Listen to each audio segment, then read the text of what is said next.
Hello' everyone, আপোনালোক আটাইকে আন্তৰিক স্বাগতম জনাইছোঁ মোৰ ইউটিউব চেনেল অংকুৰণ লাইফলৈ। আজিৰ এই ভিডিঅ'টো লৈ আহিছোঁ 16 মে'ত অনুষ্ঠিত হৈ যোৱা অসম কেবিনেটৰ ICT শিক্ষকৰ ভৱিষ্যত সুৰক্ষাৰ ওপৰত কি গুৰুত্বপূৰ্ণ সিদ্ধান্ত গ্ৰহণ কৰিছে আৰু এই সিদ্ধান্তবোৰ আজিৰ এই ভিডিঅ'ৰ যোগেদি আলোচনা কৰিবলৈ গৈছোঁ। ভিডিঅ'টো ভাল পালে ছাবস্ক্ৰাইব কৰি দিব আৰু লগতে লাইক এটা কৰি দিব আৰু শ্বেয়াৰ কৰি দিব যাতে আন এজন ICT শিক্ষকৰ এনেকুৱা লাগতিয়াল ইনফৰমেশ্যনবোৰ তেওঁ এই ভিডিঅ'ৰ যোগেদি লাভ কৰে।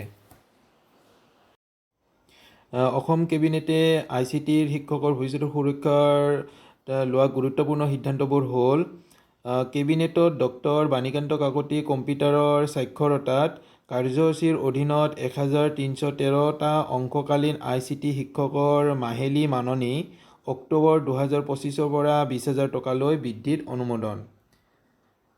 কেবিনেটে তেওঁলোকৰ 60 বছৰ বয়সলৈ সেৱাৰ নিশ্চয়তা বৃদ্ধি কৰাৰ অনুমোদন দিছে, যাৰ জৰিয়তে তেওঁলোক মুখ্যমন্ত্ৰী লোকসেৱক আৰোগ্য যোজনা, আপোন ঘৰ আৰু আপোন বাহন আঁচনিৰ প্ৰাপ্তিৰ বাবেও বিবেচিত হ'ব।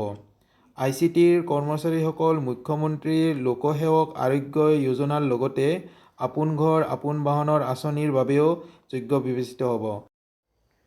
অসম কেবিনেটে ICT শিক্ষকৰ ভৱিষ্যত সুৰক্ষাৰ বাবে লোৱা সিদ্ধান্তবোৰে মাননীয় শিক্ষকৰ ভৱিষ্যত সুৰক্ষিত কৰিব বুলি আশা ৰাখিছোঁ আৰু আজিৰ এই ভিডিঅ'টো ইমানতে সমাপ্ত কৰিছোঁ। ধন্যবাদ।